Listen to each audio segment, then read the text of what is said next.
चंद्रपूर जिल्ह्यातील मूल तालुक्यात मानव वन्यजीव संघर्षाची भीषण दुर्दैवी घटना पुढे आली आहे. सोमनाथ जवळील आमटे फार्ममध्ये कापूस वेचण्यासाठी गेलेल्या मारोडा येथील सुनीता शामराव भोयर या 45 वर्षीय महिलेला वाघाने शिकार बनविले.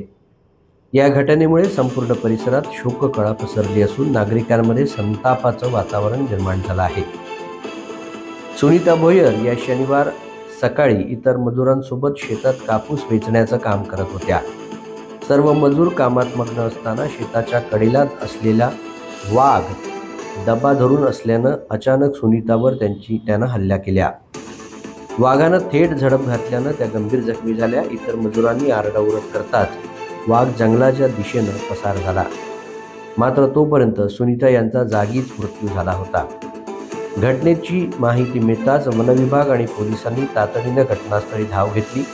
मृत सुनीता याच्या पश्चात वृद्ध आईवडील आणि मोठा परिवार आहे.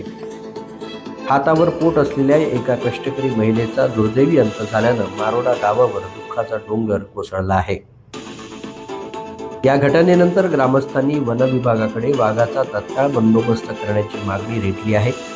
चंद्रपूर जिल्ह्यात मानव वन्यजीव संघर्ष शिगेला पोचला असून 2 महिन्यात जिल्ह्यात 5 बळी गेले आहेत. शासन प्रशासन स्तरावरून या विरोधात ठोस उपाययोजना करण्याची गरज निर्माण झाली आहे.